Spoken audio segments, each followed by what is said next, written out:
what's going on? It's me, Joseph, also known as S3 Goku, and welcome back to another video. And today, on a different location, we're here in my kitchen, and I'm here to show you how to make some of the best cookies that you have ever tasted in your life. But before we start making the cookies, you're gonna need one of the most important tools whenever you're in the kitchen: an apron.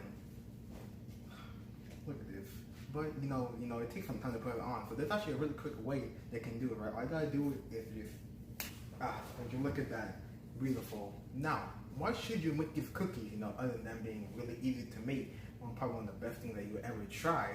You don't have any friends, go to a party, function, class, please out, bro. People are gonna be on you. They're gonna be wanting more of those cookies than they're gonna get from one place.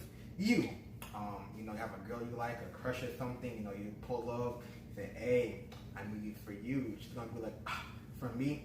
Take one bite, and I'll be like, "Dang, marry me already." You already know, bro. So it's a mental game right here, bro. Females like that. If your parents are, disappointed in you, they've had enough of everything that you do. Unless I can help you with that. That seems like a really personal problem. But you can make the cookies for yourself, and it'll feel better. It's a win-win situation, honestly. Now, before starting, mix all the stuff together, I actually need to head over to the stove to make some brown butter.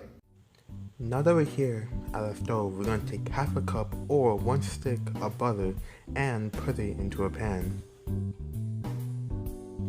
Make sure that the pan you use is silver or clear so that you can actually see the butter turning brown.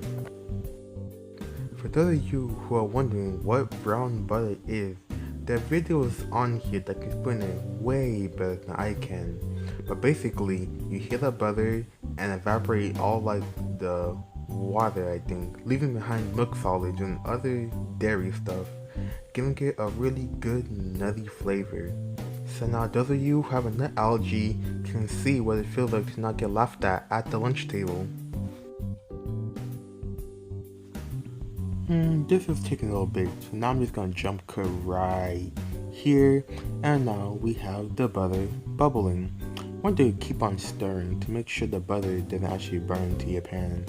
Another jump cut later, and the bubbling has indeed calmed down. At this point, if you stir with the bubbles, you can see the butter has indeed turned brown. If you want a comparison to know if it's the right color or not, you want to find yourself a black man with a fair skin complexion. Oh look, a good example right here. Look at that skin. Beautiful. Y'all females want to hear that part of this is before it gets cuffed. I know for damn well I would. After confirming that your butter is indeed brown, take it off the heat and let it cool for a bit. Transfer the butter to a bowl like this, and now we are ready for the next step. Make sure you get a pretty sizable bowl so we can actually start mixing up all the ingredients. We will be using a whisk to actually mix everything together. You want to take half a cup of granulated sugar, 3/4 cups of light brown sugar, 1 teaspoon of kosher salt, and then your brown butter. Put that all into the bowl and start whisking away. Now you can't use an electric mixer to actually mix up the batter, but doing it by hand it just makes you feel like you really put a lot of work into what you're doing, at least that's what I think.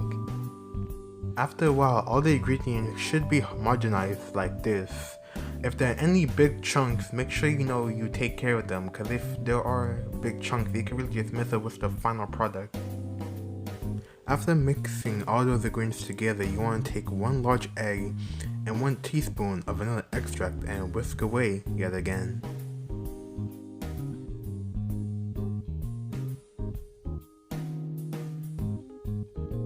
After a while, the batter should look like this. Now, as you can see, I have a very nice and light color, but this isn't the final step. You want to make sure to keep on mixing until when you lift up the whisk from the batter, actually leaves like these soft peaks, and they actually just stay, don't fold back into the batter.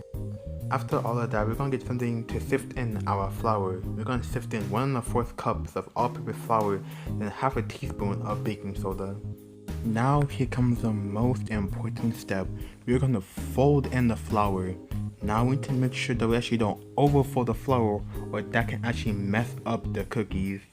Now, the cookies will still be good even if you do overfold the flour, but they won't be able to spread out very well on the pan. It will be very, very small, so be careful. After we're done with that, we're actually gonna fold in our chocolate chip. Now, usually you have to fold in about 4 ounces of chocolate chips. I'm not gonna tell you what to do, bro. Like, these are your cookies. Put how much you want there. You want to put in so much you catch diabetes? Then, who do you? It's your cookies. It's your style, my guy. After folding in the chocolate chips, we're actually gonna take the batter and throw it into the fridge to chill. Now we're gonna leave our cookie dough to chill in the fridge for 2 hours. We do this because the longer you leave the cookie dough to chill in the fridge, the better tasting it becomes when we actually bake it. So I'll see you guys in 2 hours. 2 hours later. Before we start baking, we want to make sure that oven is on 350 degrees. Alright, so after taking out your cookies from the fridge, you want to take an oven-safe pan and put some parchment paper on it. Now, I actually forgot to go buy some before the video, so now we use aluminum foil. Remember, think smarter, not harder. After that, we're going to scoop out our cookies with our cookie soup or whatever instrument of your choice. After a couple minutes of this, we finally have all our cookies on our pan, and now we must go over to the oven. So here I am at the oven. I don't know why I didn't do a live voice recording here, but whatever. Now you don't have to, but I usually put my cookies on the top rack, if I'm making 2 batches at once, so yeah, I do have the bottom rack. But you can do whatever you want. After cooking the oven, we're going to set a timer to 15 minutes and wait.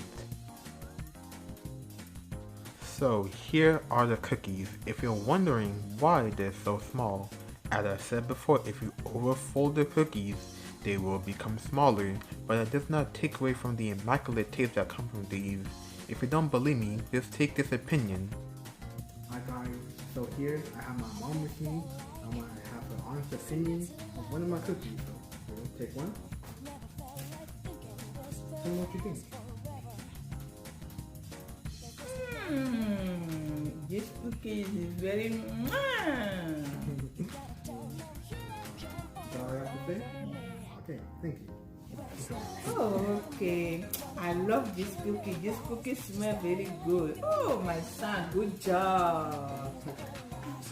Well guys, that's how you make some of the best cookies that you will ever have in your life. As I said before, these cookies are easy to make. Honestly, anybody you give them to. If you like the video, make sure to hit the subscribe button. Like the video, share around with your friends and family. Let them in. Or maybe don't let them in. Say what they can. Have the recipe themselves. So I hope you all have a good day or a night wherever